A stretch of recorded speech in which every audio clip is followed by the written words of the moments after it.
Westminster dates itself from 1837, and in 1837 there was a group of Irish farm families that had emigrated from Northern Ireland that were living in the district, and they were brought together by the Reverend Alexander Lewis, who'd been sent out as a missionary from the United Synod of Ulster to organize churches in this area, and the Orangeville congregation was one of the first. The present building dates to 1878 and 1879. It was built, and when it first opened, it was called Zion Presbyterian Church, and it was designed by an architect named, appropriately enough, Cornelius J. Sowell.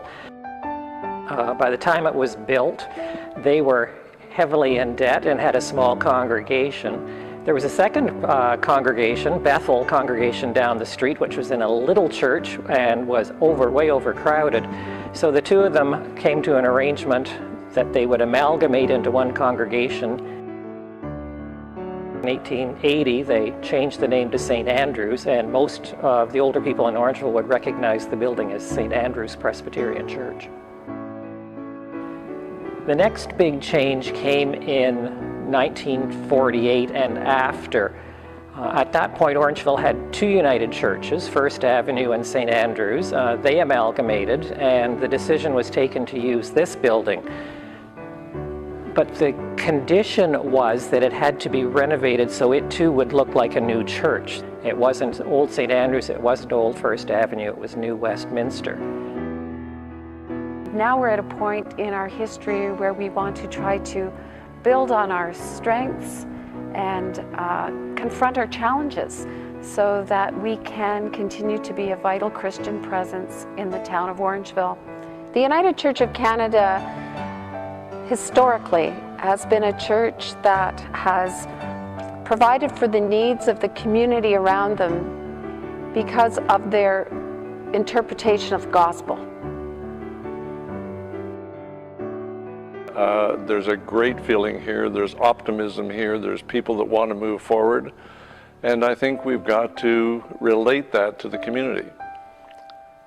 I do sense a great spirit of hope and optimism in this community, and we have to market that in some way and get it out there. One of the things that I am really proud of our congregation is that we are part of a denomination that has, since its inception, been concerned about social justice issues, and we've also been a congregation, a denomination that has been inclusive, and for that I'm extremely proud. How important are volunteers to Westminster? Very much so. We need them. We have them. We have a lot of volunteers here. They work hard, whether it's on Saturdays or early prepping for things, the men coming and carrying clothes, whatever. I'm also proud of Westminster United Church because we've not been afraid nor have we shied away from doing very practical, basic needs ministry. Many churches are afraid to have vulnerable people in their midst, but not Westminster. We have a clothing depot, we have a food bank, we have a milk program that helps people in need, and when people come through our doors, there is a welcome here.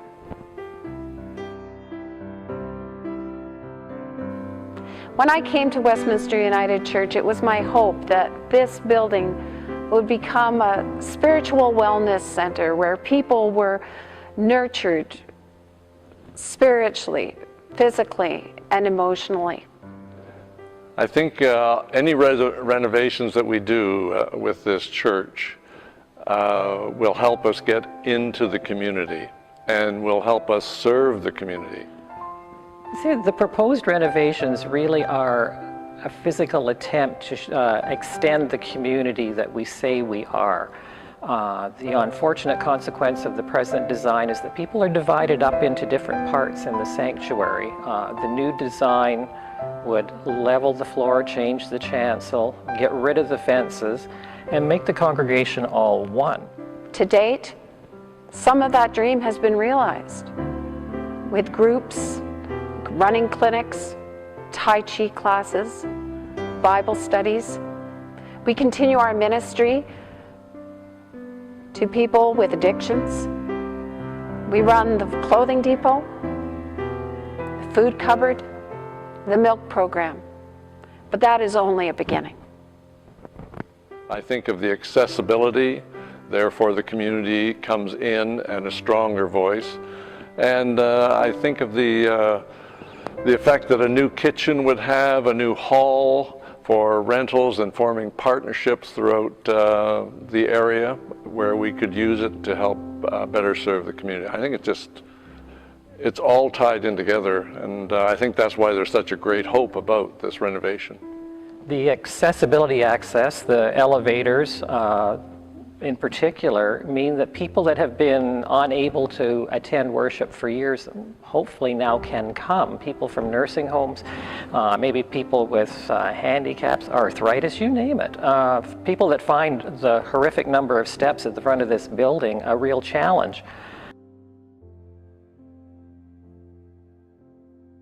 Finances in a church, and I know several churches in this position, are very, very important. And the operating fund within the church is critical. If you're continually dragging in your operating fund, then there continually is a feeling that starts to eat away at that positive hope that we talked about before and looking to the future. And so I think members have to continually fulfill their commitment. And I see two commitments. One, be in the pews. What a feeling that generates, especially with our minister. And secondly, keep up any givings that you have promised. The total budget for this renovation that I just spoke about is approximately $750,000, and that's the amount the congregation knows about.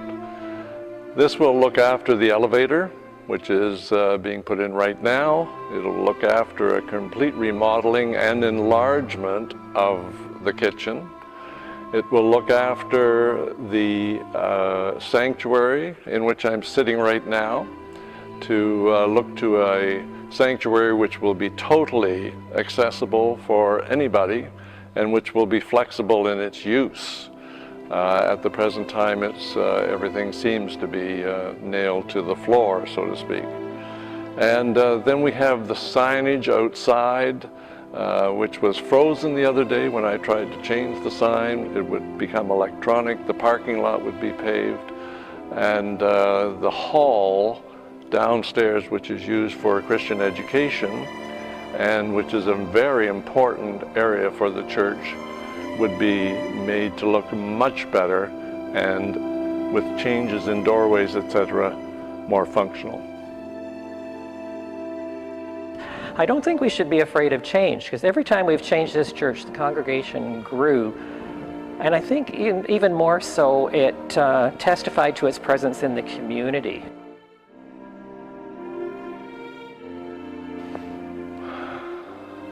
I think the thing that excites me most about the congregation in this church is exactly what I'm doing now. People just keep giving up their time to start little choirs, to put on shows for the church. So many things. It's great. Why do we serve others?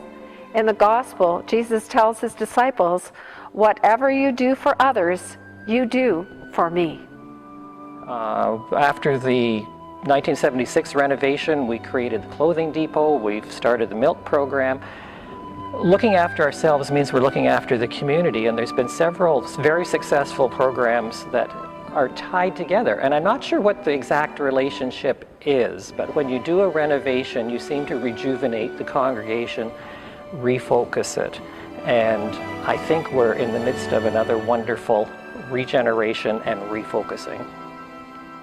At Westminster United Church, we are committed to getting back to the basics of people's needs. Their spiritual care, their physical care, and their emotional care.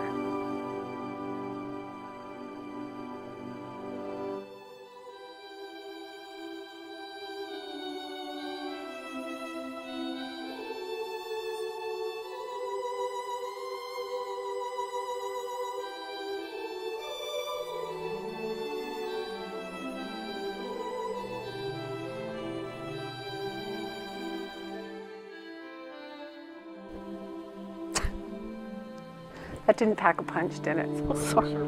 Okay. I liked what you said. Whatever you do, I'll be okay in a minute.